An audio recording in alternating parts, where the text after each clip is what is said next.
This time, Mike Walker's Norwich City, the journeyman and their European adventure.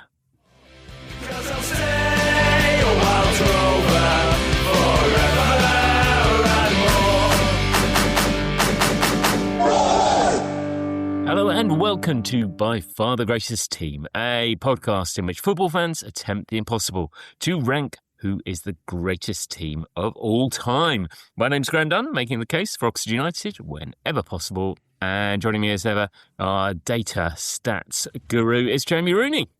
All right, Graham, 2026. Happy New Year. I think, technically, we have actually released some podcasts this year already.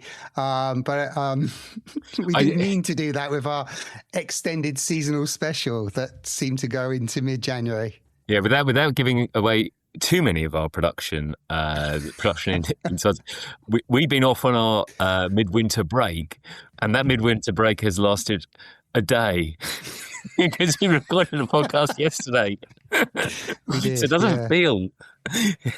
Yeah, but we must remember for our public and our audience, we are reinvigorated, having spent 2-3 weeks either altitude training in Dubai or something. But this is a good one as well. This is the birth of football, isn't it? The Premier League. This is where it all began for lots of football historians. So we're right at the heartbeat of when English football started.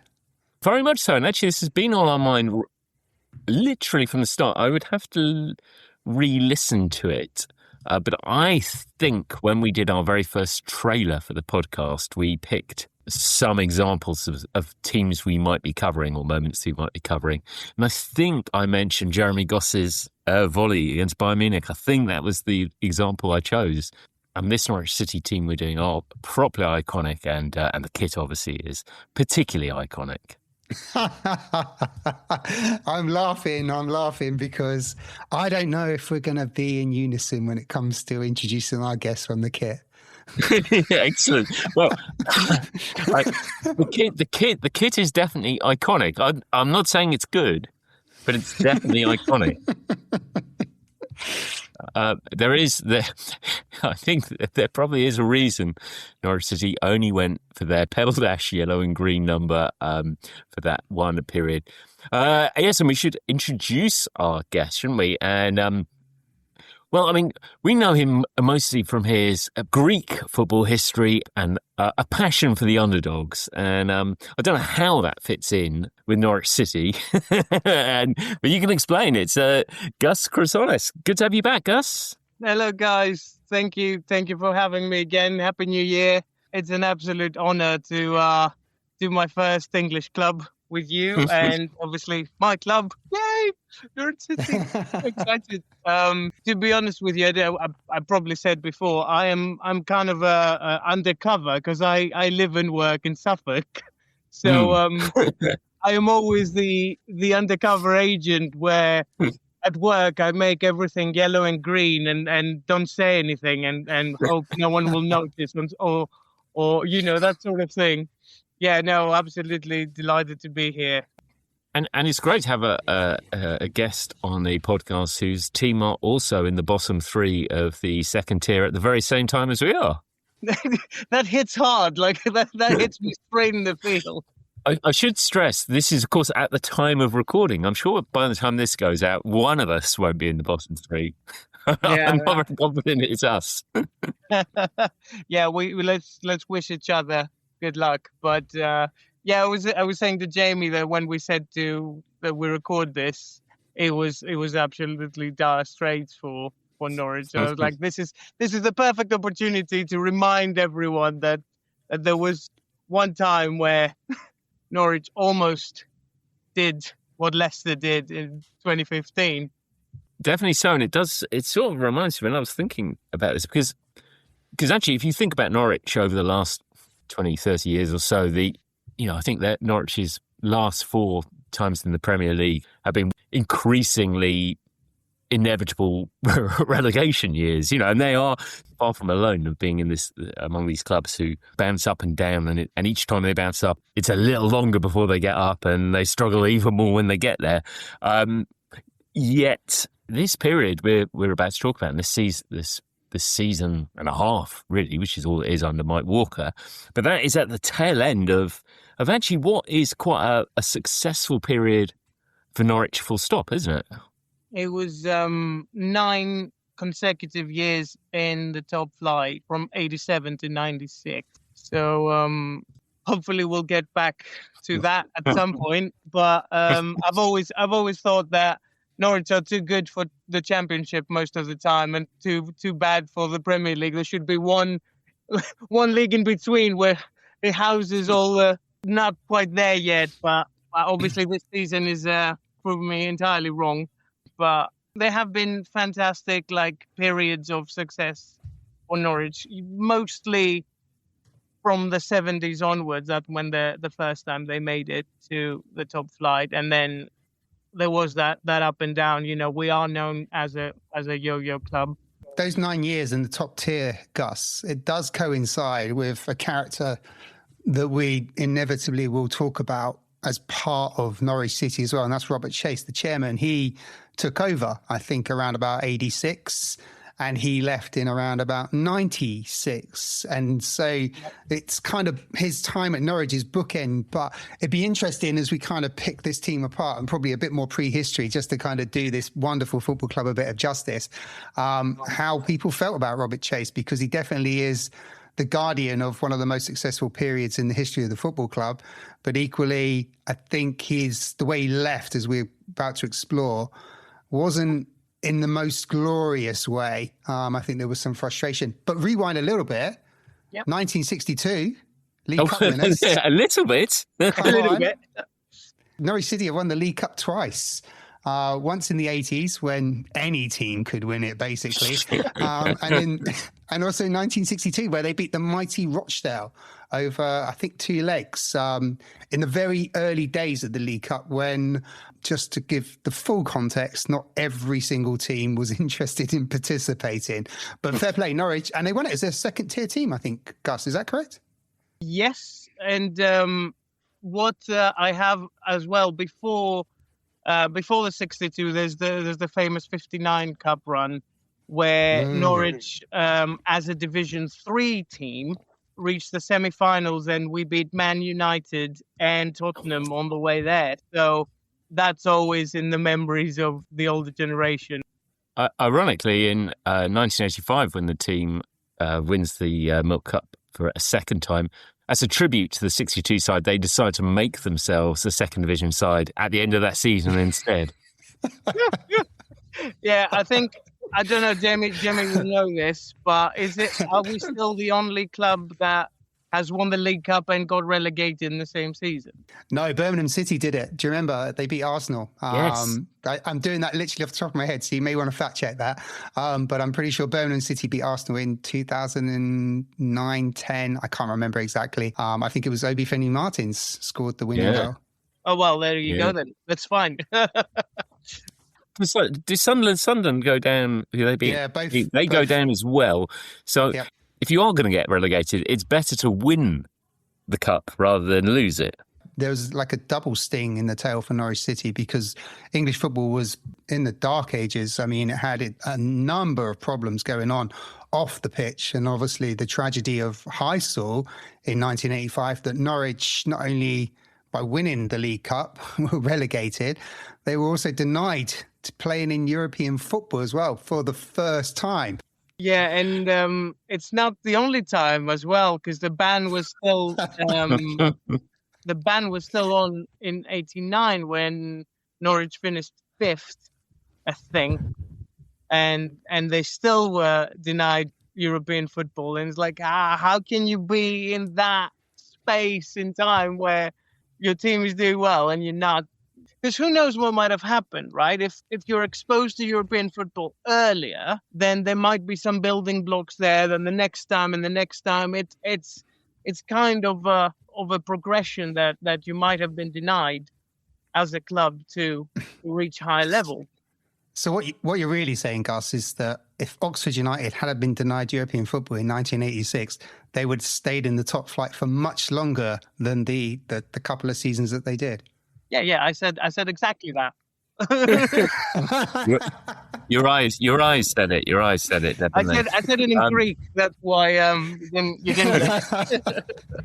Yeah, I mean, for many years I was particularly bitter that Oxford were among this small group of clubs who were, I mean, lots of clubs missed out on a chance to play for Europe, but clubs like us, Luton, like Wimbledon, it was the only time they would do it. And I felt quite bad about that until I realised quite how many times Norwich were denied the opportunity. And of course, they hadn't. This would have been their first time. I have to say, though, I wasn't even born when that happened. So I didn't feel it like the same way that you might have felt your teams. Like, but it is unfair, isn't it? Especially when the dreaded, I don't know if I'm going to carry on the tradition of not mentioning my fifth rival names, but the Blues, when they were having such an amazing European journey in the 80s. Yeah. Obviously, we weren't going to necessarily win the UEFA Cup or any sort of like that sort of sense. But who knows, when you're thinking, oh, we are up there, and then it doesn't happen, you can't go and try your luck. It is a bit gut punch. Gus, you sprung on a sort of fantastic little fact about Ken Brown. Ken Brown, obviously, who's the man who's in charge of Norwich when they win the Milk Cup in '85. They get relegated. He gets them back up and then gets them into their first of this run of 3 top 5 finishes they have during this era. So Ken Brown is sort of a bit of a legend. And but Gus, you had a brilliant little stat on this. Well, yeah, apparently Ken Brown is now the oldest living England international at 91 years old. So, incredible. Which is incredible. Even more incredible because he only won 1 cap. Oh, yeah. Wow. Yep, indeed. And actually, there's 2 more England internationals at 91 years of age. I can't remember their names. And one of them actually was capped before Ken Brown, but is younger. So Ken Brown gets the title. You can definitely argue it both ways, can't you? They're all 91. Some might say, why don't I get it? I was there first. Yeah. He's an interesting one as well, Ken Brown. It's almost similar with when you look at Dave Stringer and Mike Walker to a lesser extent. He doesn't really do much after Norwich City. Norwich City is his sweet spot as a manager, and then he has a few minor spells at lower league teams, but he kind of disappears. And by 1990, I think he's done as a manager. He's finished. Yeah. I was reading that he managed Shrewsbury Town for 1 game and then decided that's not for me. But he's done 7 seasons at Norwich. It's bizarre, isn't it? It's almost like, he's laid his hat, that's his home, and nowhere else. Definitely the other thing that is really noticeable about Norwich and their managers during this period is, in the same way as Liverpool developed the boot room mentality, this succession of managers who followed Shankly and who were kind of came from within. That is what Norwich do over a series of appointments, which actually, until they appoint John Dean, these work out pretty well. That's one of the biggest things I love about this club, is that it's like a big family, and everyone who has played for it, managed it, or anything like that. If Peter Crouch mentions it in his podcast quite a lot, that it feels just so nice being here, and it's a positive atmosphere that you feel welcome, you feel the community. So I think those managers did well because they felt, and obviously some of them, like Dave Stringer, came from the team. He was Fans Player of the Year in '72 when we won the 2nd division and made it to the 1st division for the first time. But Dave Stringer didn't manage anywhere else. It's 87 to 92 in Norwich City and nowhere else. So it's clear that this is it. This is the place to be for managers that come from that family and become members of this family. And it's so nice especially in the current era when you can see that it's all a product and it's all a commercialized. It's such a nice story. This is also true of quite a lot of the players. I mean, I describe them as journeymen, which is a little unfair, really, because these are all played at the top level. But you do have throughout this period a series of players who really only play for Norwich. You know, there's a bunch of them who, you know, people like Culverhouse and Butterworth and Ryan Gunn and Ian Crook. They're there throughout this period. I mean, Ken Brown brings some of these. I think Brian Gunn joins even before Ken Brown. Yeah, from Aberdeen. There is a core, isn't there? There's that generation, that core of the team. That it's so nice again that we go together and we try again next year, and it's not like, oh, this player didn't work out, off you go, next one, or he did really well, off you go next to, treat the club as a stepping stone. And actually, this is one of my bugbears again for the current game, because we have been a selling club probably around the time where this podcast is about. Basically, we start being a serious selling club, and it has its merits because you can survive like that, and it's obviously financially prudent. But at the same time, you lose that character, that, being part of that team. And a lot of players have left Norwich for bigger and better and have disappeared. Go a few years back in, 2019, 2021, the teams that made it to the Premier League, we had a lot of, especially in the defence, a lot of players that moved on to bigger clubs and didn't make it. I always it comes back to my head, it's like, why not stay here? You clearly have found a nice rhythm. You're playing your best football. You are successful. Why is it always the grass greener? It's greed. Everyone is so greedy now, and they want everyone to go to Man City and just win like 16 trophies in a season. and you want them on loan at Hearts in Scotland. No offense to Hearts, but might as well stay here, become a club legend. And I think that's what's so great about this story in particular. Like I say, Norwich have a period of kind of relative success. They win the Milk Cup, they finish fifth, they finish fourth. Across this period, they're denied the chance of playing in Europe 3 times, which is pretty shocking, really. But along the way, they are a selling club, and Jane will come on to this in sort of more detail later. But a lot of the bigger star names have gone along the way, and you're left with this core. But it does mean by the time we get to this season, that 1992-93, the inaugural Premier League season, there's not really a lot of reason for optimism to think that Norwich are going to do very much, because Dave Stringer, who had got them to that top 5 finish a couple of years before, he resigns. I think Norwich only, such a disastrous end to the season. They only avoid relegation by 3 points or so. Robert Fleck, their top scorer, is sold. He's sold to Chelsea. More signs of this selling club. And then who do they bring in as manager? Well, they bring in somebody in Mike Walker who, outside of Norwich and probably outside of Colchester for 5 years earlier, nobody knows who he is. Yes, those are the parameters of the season we're about to talk about, because finished 18th, no one thought would be able to survive next season or do better. Robert Fleck is gone, and people wanted a manager with some reputation behind him. We just bring the youth coach up, which sometimes works. And I think we were 250 to 1 to win the league before the season. But what happened next?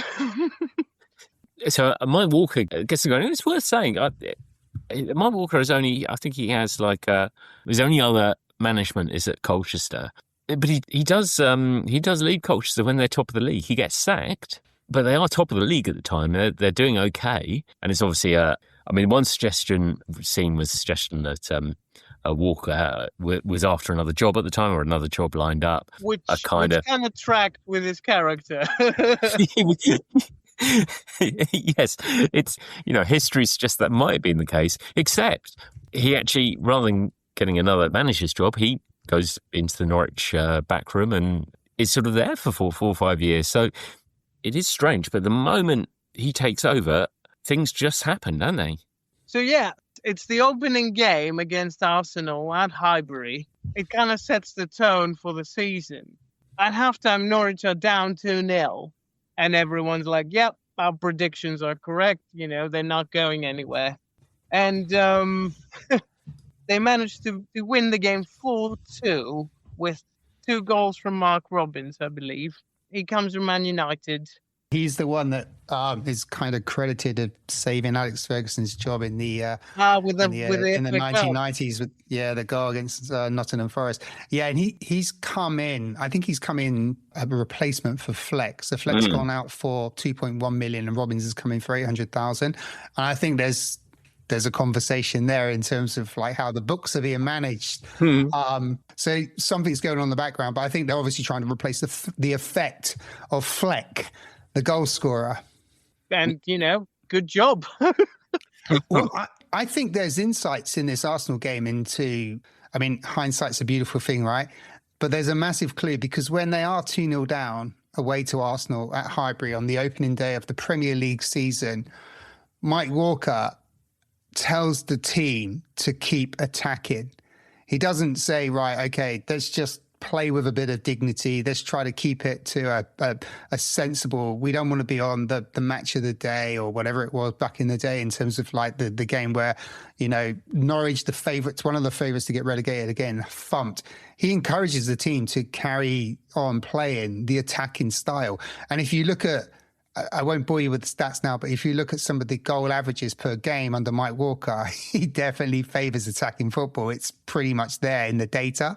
And I think he does this with Bowen and Culverhouse, so the fullbacks.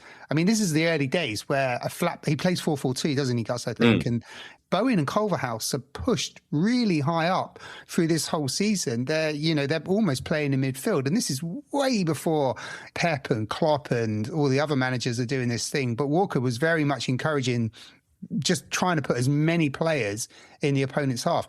And it pays off. So I think the clue is there. I think the clue at Highbury is this could be something special, because this team, they're Kevin Keegan before Kevin Keegan in terms of we're just outscore the opposition.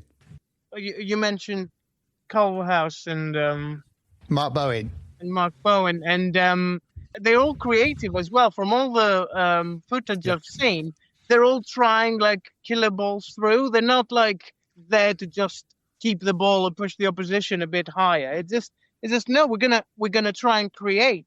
It's that sort of high risk, high reward kind of approach that Mike Walker has, that is obviously reflected in the goal difference and in the fashion that Norwich are winning their games. There's not, I don't think there's, the stats, so just let me know. But how many clean sheets did we have from that season? Well, sorry, I know the other way around in terms of them scoring. Sorry, Gus, I've done that there when they score. So I need to check it. But their first 18 games, they score in every single game. And then after that, they really struggle to score. Yeah, but I can answer your question. They keep, up until December, when they lose to Manchester United at Old Trafford 1-0, they've kept 2 clean sheets. And they're generally winning games by the odd goal. It's 2-1, it's 3-2, it's 1-0. There are a couple of extra kind of goals in there, a few games, but most of the games they win through that season are by the odd goal, where there's 4, 5, 6 goals in a game. Obviously, Norwich win 7 out of 9 games in August and September to begin with. So they're propelled to the top of the league by a wide margin. And what's so great about that is that this is the first Premier League, a league which is formed out of greed, stroke ambition of the major clubs. And Norwich City are pulling the party. Yeah, they aren't meant to be there. That isn't what the No, Premier League they're is not. about. No. It turns out it takes football several more years to get rid of Norwich City from this dastardly Premier League. I think when the Premier League was being shaped primarily by the big clubs and definitely about greed and ambition, and this is very well put, Graham. I think Arsenal and Manchester United were right behind the Premier League. It was about getting rid of Norwich City. They are not welcome at this Premier League party. And do you know what? I mean, I personally reflect with great fondness in this season because United finally won a championship after 26 years. But I have to be honest. I mean, if United weren't up there, I'd want Norwich to win this every single day of the week, just because it just shits on the whole idea of what the Premier League is trying to do. It wants to be this big league. And then you've got this unfashionable team that play in yellow that go on and win the thing. It would have been a wonderful story. And they really seriously looked like they were going to do it. They were a serious contender. What is so strange, and I think this both says quite how serious Norwich were, but also how not serious they were. Because as you say, unbelievable start. I think it's 10 games, 7 wins, only 1 defeat in that opening 10 games to the top of the table. Then they head up to Ewood Park at the start of October, and they get hammered 7-1. Now, teams that are going to win the league tend not to lose 7-1. But incredibly, having done that, they then actually, I think by the time they play, and there's a bit of a crunch game against United, isn't there? Yeah. But by the time they play, I think they're 8 points clear or something? Yeah, so they lose to Blackburn 7-1. It's the high risk, high reward strategy of Mike Walker, because he's quoted as saying, I take 4-3 any day of the week because you get 3 points for 4-3. You only get 1 for 0-0. So it's basically all guns blazing. It's true. And it's true. You can't actually dispute that, do you? Like, so it's like, I don't care about, as long as we outscore the opposition. But then on that day, you won't know this because you haven't had the opportunity to listen to it yet. But if you play in the NASL, if you win 4-3, you actually get 9 points, and your opponent gets 3 points. So it's okay. I don't know how to feel about that. Yeah, that's the NASL. Sorry, that's a reference to Vancouver Whitecaps, which is out by the time this goes out. But just going back to the United game on the 12th of December in 1992 at Old Trafford, and it's an incredibly close and tense game. I do remember it, watching it as well. And Norwich, you're right, Graham, they were 9 points clear of Manchester United. They're 7 points clear of Chelsea in second position, 8 of Blackburn. So they're in such a commanding position. And they go to Old Trafford as a serious contender, and it's only the odd goal in a very, very tight game that separates the two, and United come away. And I think that really kickstarts the run that United go on, because they've also signed in that month, and I think this is, for me personally anyway, this changed everything. They've signed Eric Cantona, and I think Cantona just changes the whole ethos of what that club is trying to achieve. And I think in a strange way, the Cantona signing probably does have a negative effect on Norwich City trying to go for the championship, because Cantona's positive effect on Manchester United propel them into a different place. But yeah, they're 9 points clear of Manchester United, the champions as it turns out, but 7 points clear of second place Chelsea after 18 games. It's incredible. The higher they go, the higher you climb, the higher you have to fall. And then from that game onwards, I think we go on to about almost 8 hours without scoring. 8 hours of play without scoring. 5 games in a row without scoring. No wins, 2 draws, 3 losses. It's just, the whole of December after the win against Wimbledon, from the Man United game onwards, is horrendous. And you don't see it coming, because up until that, I mean, that's game 18 when they beat Wimbledon, and then game 19 is the Manchester United game. And up until the Wimbledon game, they've scored in every single game in the Premier League. So Norwich not scoring is becoming a rarity. You're kind of thinking, well, they're going to score, so the opposition has got to score at least one just to get parity. And it's probably worth flagging why they're scoring. One of the reasons they're scoring so many goals, because we mentioned Mark Robbins, who gets a load of goals this season, but he's playing up front with Chris Sutton, who's in his pomp at this stage. Brilliant player. Actually, in that season, apparently he turned from a defender to a striker, and obviously that's where he belonged. So he starts scoring as well, and you've got Ruel Fox and Panakoku.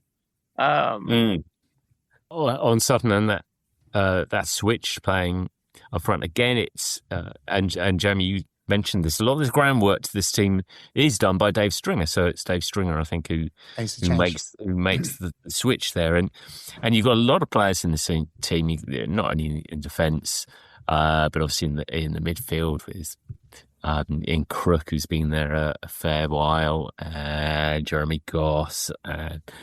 This is a team that has been many years in the making. It's chemistry between the players, but it's not any major names, is it? Like you'll never see them listed in any of the 90s best players of the Premier League.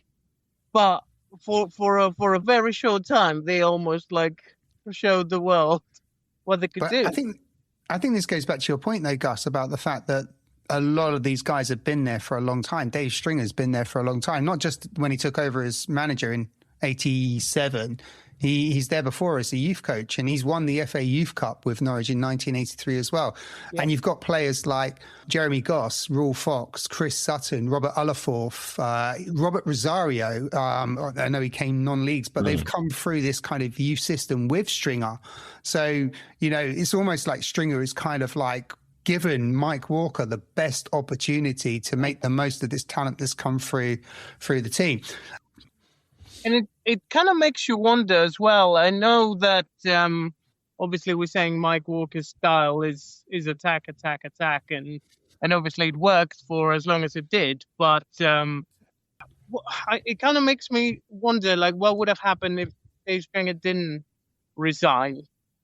Could he have done the same, or better, or worse with that team? Because he was on an upwards trajectory. He was making those top 5 finishes. Is there anything to say that he could have taken it all away? I can tell you, in Dave Stringer's last 2 seasons, he was averaging goals against. So in the 1991, it was 1.68 goals per game, and in 91-92, his final season, it was 1.5. Now, Walker is around about 1.55 and 1.45 in his 1.5 seasons.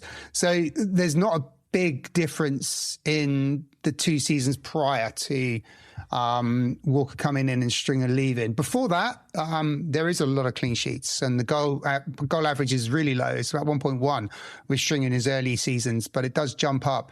The biggest change is the number of goals that Norwich are scoring. They jump up literally from 91-92 from 1.12 goals per season to 1.45.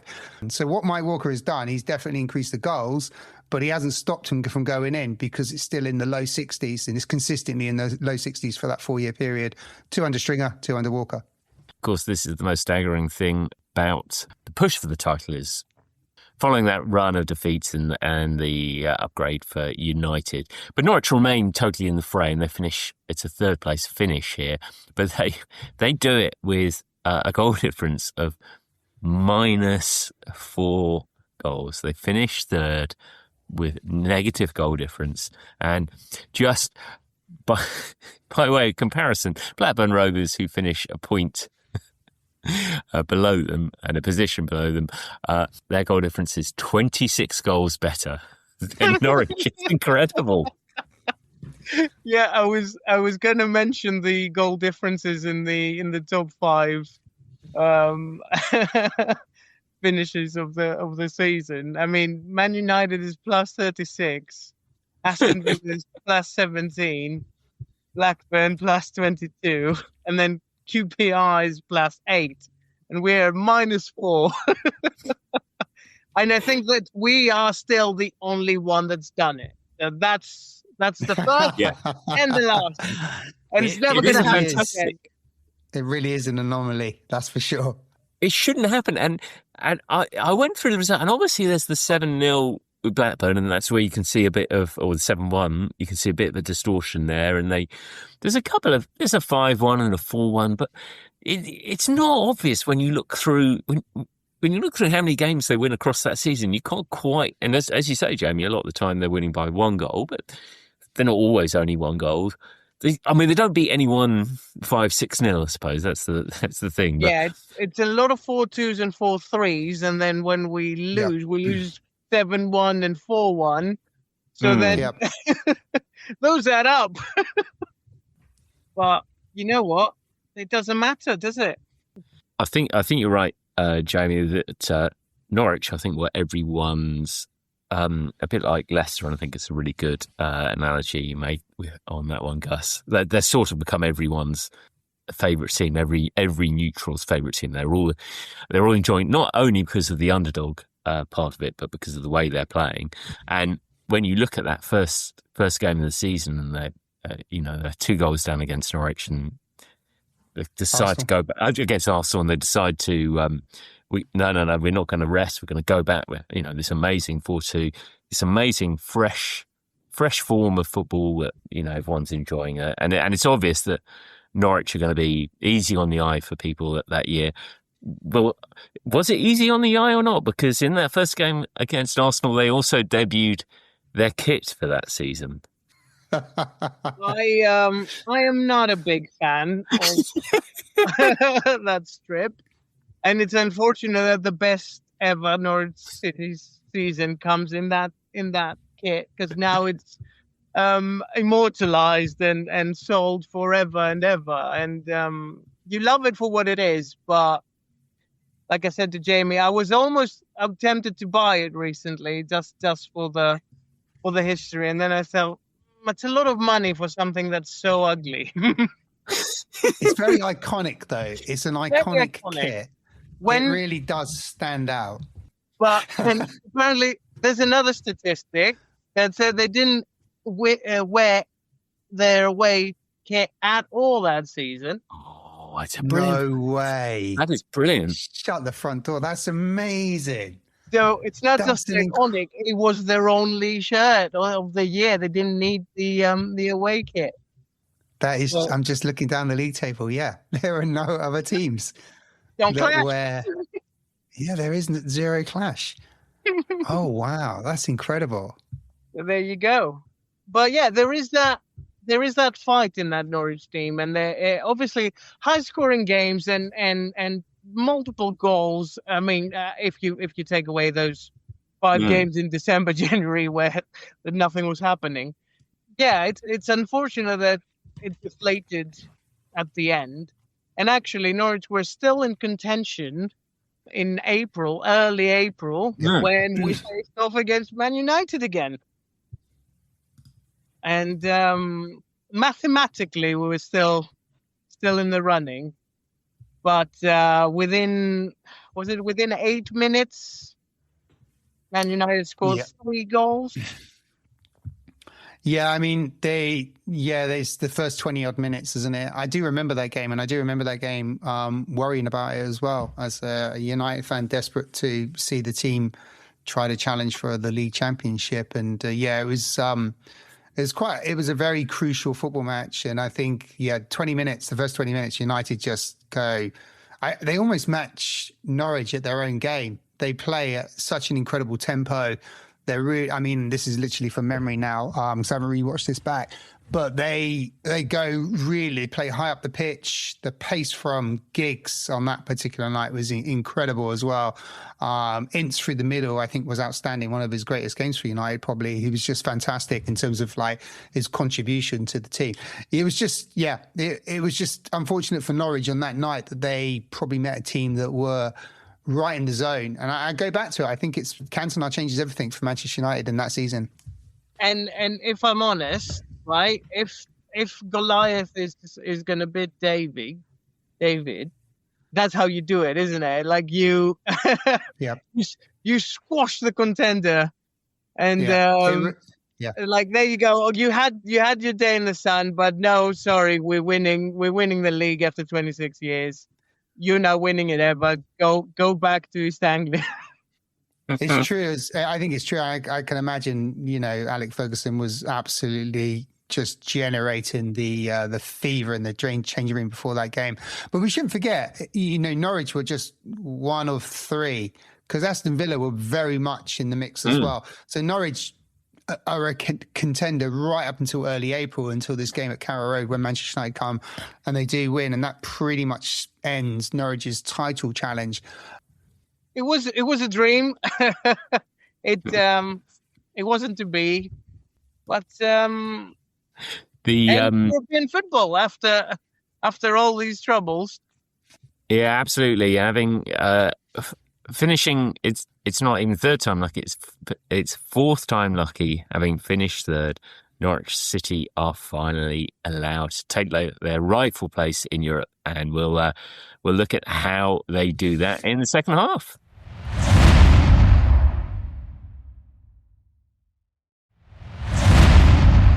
Okay, so welcome back. We're looking at Mike Walker's Norwich City, which had taken the English Premier League, the new English Premier League, by storm in 1992-93, running Man United and Aston Villa close despite an extraordinary goal difference of -4.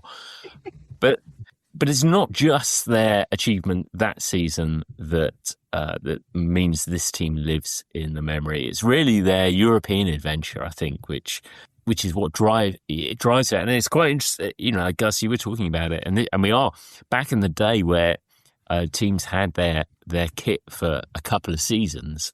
So Norwich had their kit for 2 seasons, exactly as you say. Their most famous games are played in this kit. That is why this kit, which, the design of it is almost normalised because you're quite used to it, because it's almost the most Norwich kit that you can think of, despite being... I do note that Norwich haven't gone back to that style at any point.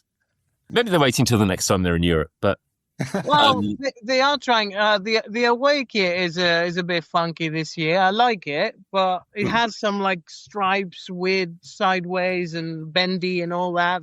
I don't know. A couple of years ago, there was the third one was like purple with some like yellow rings and yes, I've seen that. They are going a bit there. Probably not for the main one. That's that's what they learned from it. Gus, I'm building a picture here that you seem to like following football teams that play in unconventional football colours. You're obviously, for those who don't remember, you're a diehard Panathinaikos fan who play in green, and then you've got your beloved Norwich City, we were talking now, playing yellow. These are not your typical football colours. Well, it's the green that started it all, and I do have an affection for pretty much any and all green teams. That come my way. Like I do find them appealing because I grew up loving teams in green, so that comes naturally. Well, Norwich, they're definitely underdogs when it comes to Europe. They haven't appeared in Europe before. Cruelly denied it 3 times within that same decade. But actually, they're quite, if the previous season, the omens weren't great before the season, this is actually slightly better because they keep hold of pretty much the same squad. They've got Mike Walker there. They've got an adventure in Europe to come, and so the signs are quite promising, aren't they? Yeah, they start the season quite strongly again. They start winning. They take revenge on Blackburn. They beat them 3-2 at Ewood Park. They beat Leeds United 4-0. At Elland Road as well. So that's big wins, and they are title contenders to begin with. I do notice that they within the first must be 10 or 12 games, there are 3 0-0 draws. Have they turned over a new leaf? They stopped scoring. I don't know. I think it's running on the same energy as last season. Obviously, they didn't finish on the highest they could, but still high. And then Europe comes. And it's probably worth noting as well. I mean, this is the first season of accounting for Premier League money. There's not a massive investment in the next season. I know things are still really early, but there is consistency. I mean, Norwich under Chase, they don't really spend any more than somewhere between like 800 and 1.5 million each season. And this season where they're going into Europe, they only bring in Neil Adams, really, and Spencer Pryor from Southampton, who doesn't really, tell me if I'm wrong, Gus, I don't think he really, rocks anything up. And they bring in Scott Harry, I think, who's a goalkeeper from Clyde as well, to back up Brian Gunn. Yeah, it's the same team. Right, we did it once, let's go do it again, and actually let's do it in Europe as well. Like, again, you have to love the simplicity of the plan. And in Europe, they come through the first round fairly routinely. I think they play, what is the Dutch team they play? Vitesse Arnhem, yeah. And I think they come through that fairly comfortably. First games in Europe, and I think they keep 2 clean sheets as well. Is that correct, Gus? Yeah. 3-0 the first match. I think that is in Carrow Road. 3-0 in Carrow Road, and then they go to Arnhem. They wear their second kit because they are playing in yellow. So after watching all the footage for a whole season in yellow, I've started I was a bit confused. I'm like, who are these players playing in yellow? And I'm like, then I realized we're in the blue. And then Efan Ekoku, pretty much, as John Motson says, misses a hat trick of chances, and second round puts us against Bayern Munich. And this is where the dreams are made, and it's a fantastic draw if you're Norwich City to get Bayern Munich. That's what, if you're going to play in Europe, you want that.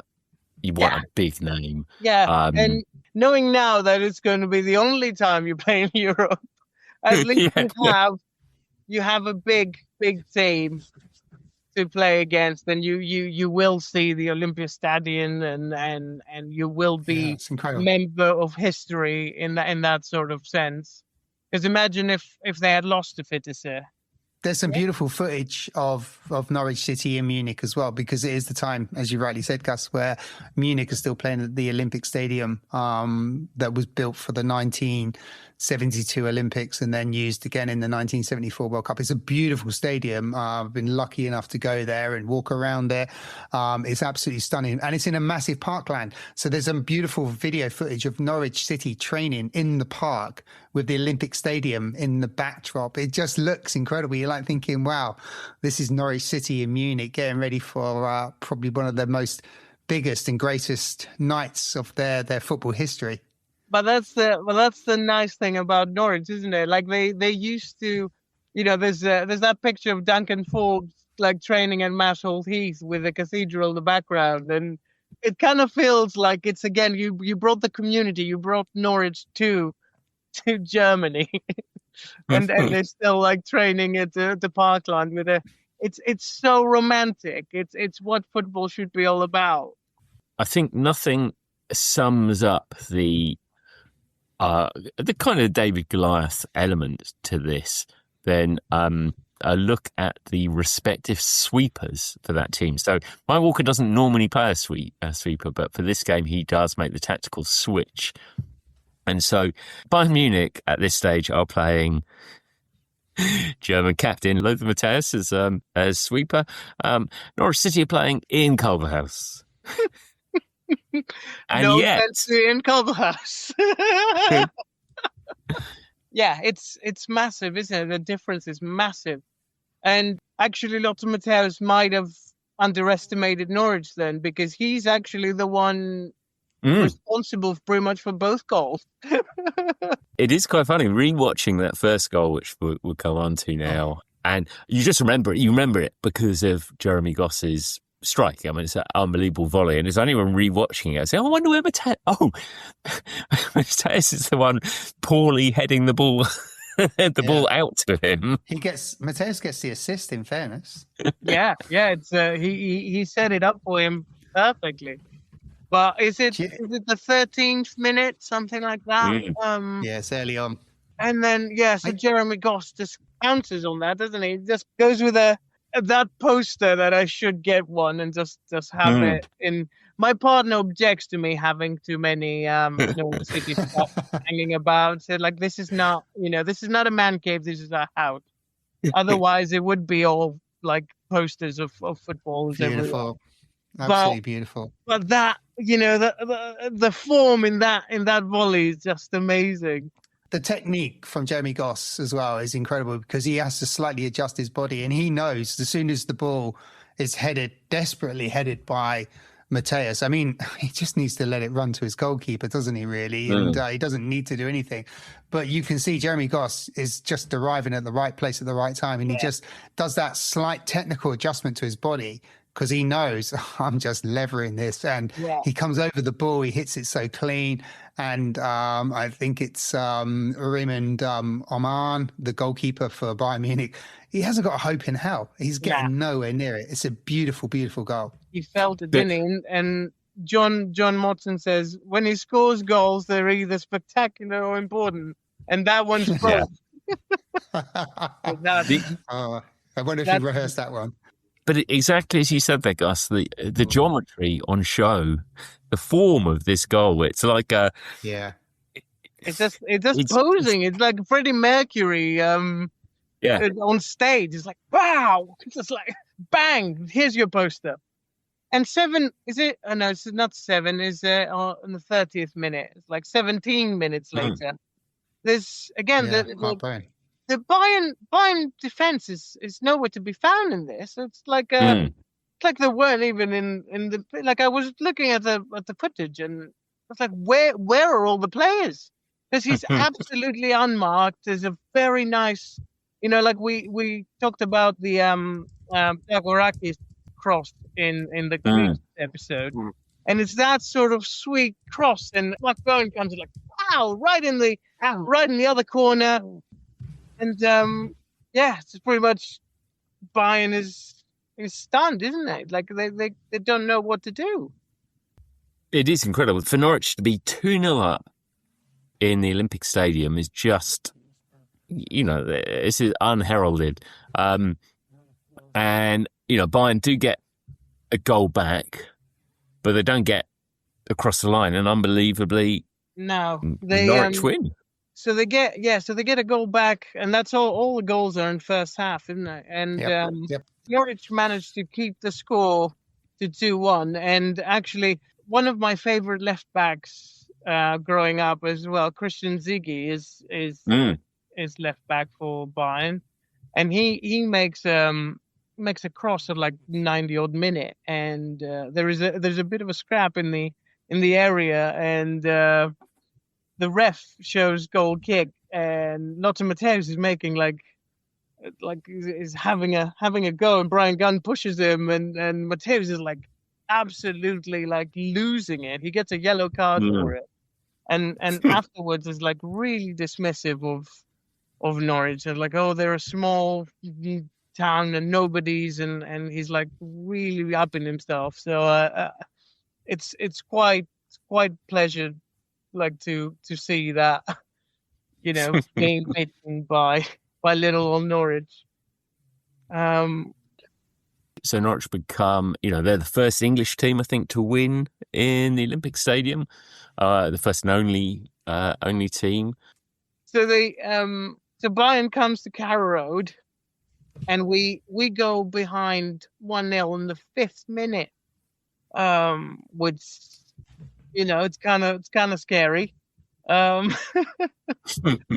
But good old Jeremy Goss again to tap in. A slightly a less spectacular volley this time. Yeah. Yeah, and I had seen the footage. I was like, is he offside? With VAR, let's just say with VAR now, his big toe and his weenus and his elbow is probably offside. At the time, it counted. That's all that matters. I worked out that with those 2 goals, Jeremy Goss, who doesn't really play for anyone else other than Norwich and doesn't actually play, I think it's about 200 odd games, and he gets 14 goals. So, I think it's something like 14% of his goals come against Bayern Munich. That's really quite impressive. I think that was his stage, right? That was his level. Unfortunately, we never went back to Europe, so you couldn't reach it again. Having incredibly knocked Bayern Munich out.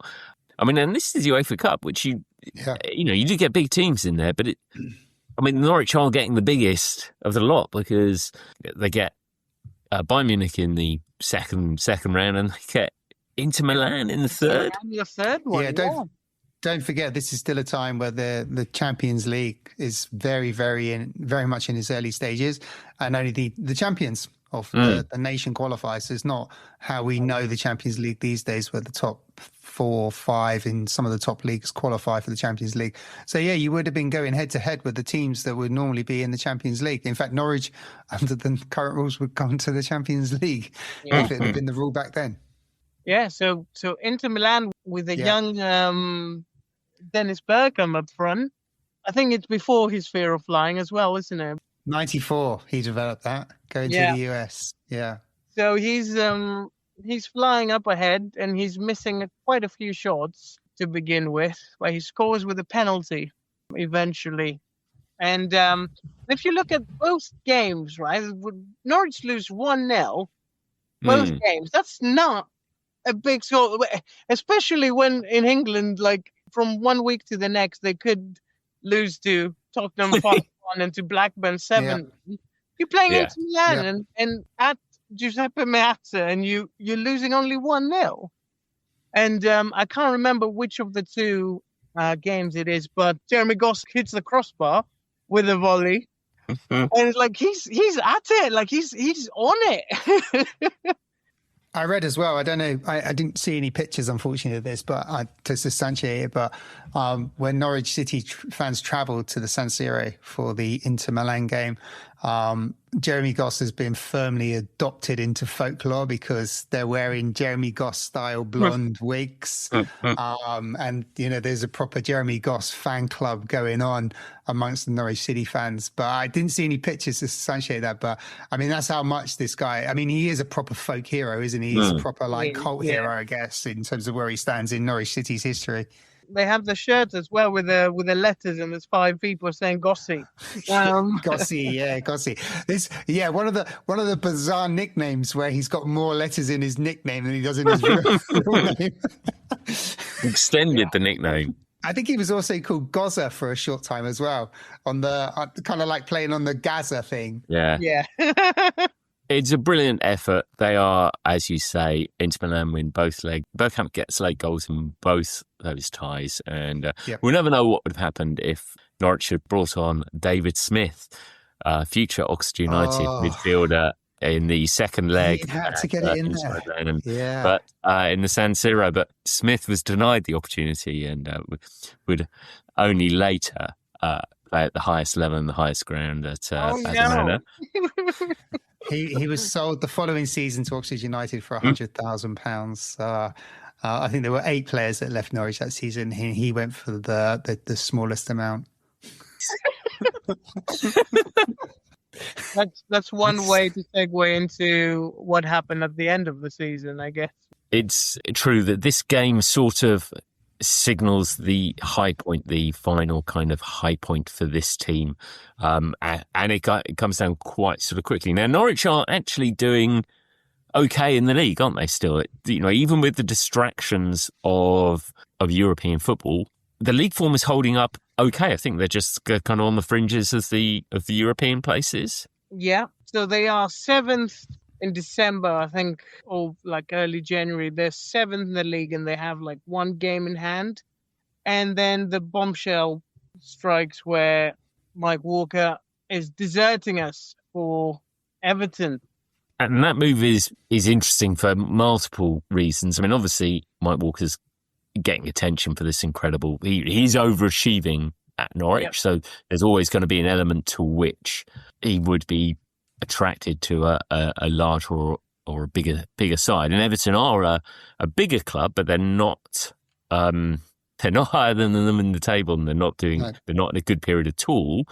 But I think also there's suggestions really that Mike Walker's ambitions and Robert Chase's ambitions aren't quite the same thing either. There's definitely some tension between the two, from what I can tell, in terms of transfer activity.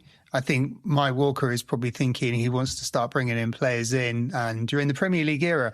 So it's common practice now to be spending multiple millions of pounds to bring footballers in. Norwich have never, to this point, in the 93-94 season, have never paid any greater than £1 million for a player. There's not been £1 million player in all for Norwich. And also I think Chase is selling off some of the players without consulting Walker as well. And I think that really does infuriate him. I mean, it starts with Fleck. I mean, Robert Fleck goes the season before the Premier League starts for 2.1 million. We kind of alluded to, was Walker involved in that? The reality is he probably wasn't. So I think Chase is running an operation where, I mean, I've done crunched some of the numbers in terms of transfer activity. From 1989-90 season, Norwich make a profit in the transfer window every single season. And in Chase's time, the 9-10 seasons, Norwich spend just under 13 million. They recoup just under 26 million. So there's a massive profit. You know, as a football fan, you're thinking, okay, well, do we see an investment on the pitch? I don't think you do. I don't think Norwich do see a massive investment on the pitch. The first £1 million player is John Newsom, who comes in 94-95, followed by Mike Sheeran after that. They're shipped out the very next season for both of them for, Newsom in particular, for almost like double the cost. So again, you can see Chase is buying and selling for profit. And what I did, I just tried to kind of balance it out, because I didn't want to kind of go down the whole kind of Robert Chase was looking to generate cash for Norwich City, or maybe for himself in shareholders, I don't know. So I looked at Southampton, a similar-ish team in that era. And in that 10-year period, the same period that Chase is in charge of transfer funds, where he pretty much recoups 13 million for Norwich, Southampton break even. So Southampton's transfer activity is, 15 out, 15 back. And if you look at, I mean, Gus, you might know this better than me. If you look at average attendances, they're not really improving. I mean, they're hampered a little bit in Norwich, because in 1992, they have to make Carrow Road all-seater because of the Taylor report, what happened in the Heysel disaster. So that's done in 1992. Other than the City stand, which was kind of reopened in 86 for 1.7 million, I can't find anything that tells me that there was a massive investment in the facilities. There's not a massive investment in the playing staff. So it does feel like Robert Chase was looking to make profit out of Norwich City based on the very high level analysis I put together. And I think that tension, going all the way back to this, Graham, I think that tension would have been building with Mike Walker. There would have been frustration, because he would have had ambition. And he has ambition. He went to Everton, as you mentioned, Graham, but Everton are a big football team. They weren't bigger than Norwich at this particular moment. They're a big football team. So, he's exercising his ambition. It doesn't work out so well for him, though. You can see how he's sort of drawn to the job. Everton are just outside the relegation places when he takes them over. It's quite a good start there, but that all goes pretty pear-shaped, and takes the last game of the season, win against Wimbledon, and a bit of a helping hand from Hans Sagers, I think, potentially. But Everton win on the last day to stay up, even with a summer to get going. It doesn't work for Mike Walker, and he's gone a few months into the next season. And as you say, he has another spell at Norwich at a later time, but doesn't really manage anywhere else after that. Goes to Cyprus, doesn't he? Is it Cyprus? He does, yeah, that's true. For a season. But yeah, that kind of tracks really, but it also does leave Norwich headless, basically mid-season, and it kind of drops after that, like rapidly from 7th. We end up 12th in the league, and then the similar pattern appears because obviously Chris Sutton has blown everyone out of the water. He's 25 Premier League goals, and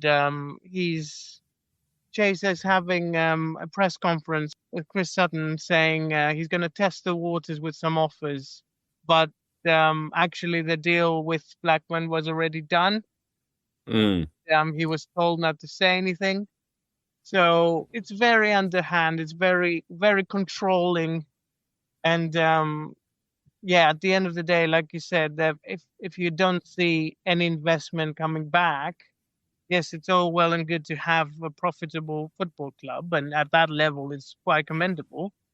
But the club belongs to the fans. So then, if you're not helping them see the benefits of what you've run so far, then where is the club going? And it went to Jeffrey Watling. He bought Robert Chase out, and then he sold to Didier and Michael. Yeah. Absolutely. That kicked off the most recent era of the club until now. An era which hasn't returned to Europe at the time of recording. At the time of recording, I don't know how you can return to Europe from the bottom of the championship, but I appreciate the sentiment. Bizarrely as well, in this whole story, you've got the very, very small potted history of Martin O'Neill going back to Norwich as well. But again, it did, and Martin O'Neill's stock was massive at the time. He'd taken Wycombe Wanderers from the non-leagues into the third tier. Massive, potential young manager, goes into Norwich, a team he probably has a connection with as being a former player, and has the same frustrations as Mike Walker. But O'Neill, as we know, was fiery. He was like, I'm not having any of this. He goes to Leicester and, he does pretty well with them. It's a real shame for Norwich. Yeah. I think it's a massive shame. I know they're in a different place then, but, Martin O'Neill did really well with them. His win ratio is up to close to 47%, which is better than Mike Walker's and definitely better than John Dean, who, bless him, was just completely out of his depth. The other bit is sort of worth saying is this Norwich side had been together for a long time, and it starts, they're kind of reaching the end of the road a little bit. In that, they're being sold off, aren't they? Like there's Royal Fox goes to Newcastle, Efan Akoku goes to Wimbledon, Mark Robbins goes to Leicester. The 94-95 season, which I think is the last full season under Robert Chase, the chairman, obviously we mentioned David Smith, Chris Sutton goes for a British record fee, Scott Howie, who's come in a few seasons ago, Efan Akoku goes for a profit, Ian Culverhouse goes, Mark Robbins goes to Leicester. There does feel to be a massive clear out. I think almost £8 million worth of revenue was generated on player sales. 3 million was spent. So, there's a profit there, a very crude net profit of 5 million in just that single season. And that's after they've been playing Bayern Munich and Inter Milan. Yeah. By 97, the holy trinity of Ians, Butterworth, Culverhouse and Crook have all left the club. We haven't been the same since. It hasn't been the same since. Right, we should get round to ranking this team, brilliant Norwich City. As a reminder, we have 5 categories of greatness, from all-time greats to the top. True greats, our second category. Touch of greatness, our mid-tier category. Edge of greatness, and blink of greats. Jamie, where are you going? Yeah, this is tricky. I'm really struggling with this one. I've been thinking about it since we've been trying to break down the brilliance of this story, because it is a brilliant story, and it would have been wonderful. Norwich City, the inaugural champions of the Premier League, the English Premier League, it would have been wonderful. But they came third, only got to the second round of the UEFA Cup, and it feels, when you kind of strip it back on the basics, statistically it's not great. -4 goal difference. I think that's brilliant, to be honest. I think the fact that you can finish in the top 3 with a minus goal difference is, it doesn't get more unique than that. I know, Graham, you did some research on this. I looked across all top leagues over the history of time. No one's done it. No one's going to ever do it again, I don't think. But you know what? I've really wrestled, because I want to go touch, because I think it is a touch and it's a beautiful story, but it's no better than an edge. And I even think, and it pains me to say this, there's an argument that it's a bit of blinkered greatness as well. But I'm gonna start with edge of greatness, but I can go either direction on this. So sway me, please, Gus. Yeah. So I don't think we can go touch. Unfortunately, I don't think there is not enough greatness in the sum of the parts to be touch. I think it's again a scenario where a few different choices, a few different decisions, a few different results, a crossbar here and a transfer there, could have made history rather than having the what if. Unfortunately, there is a lot to be said about blinkered grades, but I think actually it's the perfect fit for Edge because it's that again. It's getting it over the line to win the Premier League. Is building on those foundations of fifth, fourth, third, first, whatever you have it, and first Europe test is positive. Building on those bits, if they had built on those bits, true greatness could have come, or at least a touch of.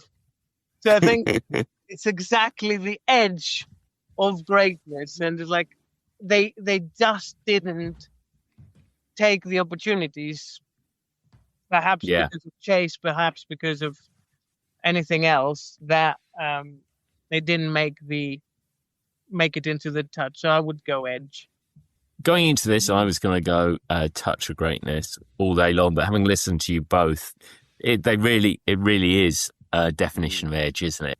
I think that analogy you made right at the start about with kind of Leicester City, and you look at what happened there.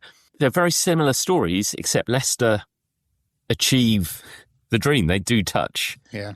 They do touch the greatness, whereas Norwich don't, despite everything. And actually, when you look at, we've done a couple of other teams who we've kind of given credit for finishing, not winning something, but, maybe finishing second, third or whatever in the league. But I mean, Norwich were sort of consistently doing that beforehand.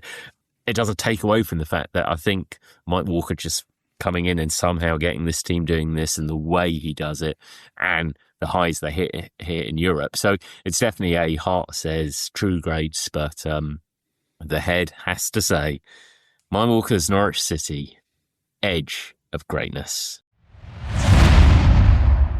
Gus, that's been brilliant. Yes. Thanks, guys. Yes. It tends to, all my teams, apart from Greece, that managed to get it over the line, they're all edge. They're all like, I know. Do you know what I was thinking this as well, Gus? Coming into this, I'm thinking the teams we've covered with you, which have all been brilliantly well crafted stories, they're all at the lower end of our ranking system. It's we need to find you a team where we can talk up the greatness rather than. I think that part of the true underdog and the true underdog story is a great failure. So nearly pulling off the trick, but they kind of have to fail. It's about the journey, not the destination. It's look at me, look what I'm doing. Well, okay. The Goliath won again, but you know what? I'm a big AC Milan fan, so if you ever doing like a early 2000s, not Istanbul, please, not Istanbul. But actually, that could be in the middle of like if you're doing the 2000s AC Milan, I'd happily talk about them all day. Wow, that does open up a doorway. Well, we've talked about the Scacchi Capello teams. Yeah, now Hullet and Rijkaard. Yeah, they're two special teams that have consistency between two different managers.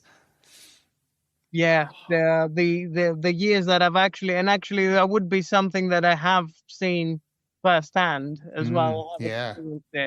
And Istanbul still hurts after so many years. Okay, well, we should wrap it up there. Gus, I like the idea of getting you back on for AC Milan. But thank you for all your fine efforts again. Thank you for having me, guys. Always a pleasure. Jamie, what news from you? Gus, brilliant. I loved it. I absolutely got fully engaged. I lost my notes and I just kind of fell into your storytelling and I absolutely enjoyed it. And what you don't realize, Gus, is that you've actually set us up to plug the story of FC Hollywood, which I think we're going to tell in the coming weeks, because I think it's Norwich City who are responsible for Bayern Munich becoming a bit of a a crazy football club in the 1990s. I think they set the ball in motion where they then fall under the tag FC Hollywood. And I think there's a chance we might be telling that story at some point in the very near future as well. Is that right, Graham, or am I getting carried away and this is all going to get edited out? It might get edited out when we know the running order a bit nearer the time. That's definitely true. Yeah, we do have that Bayern Munich story coming up pretty soon. But next up, we are going to a glorious period in Scotland, and we're going to be looking at Graham Souness's Rangers.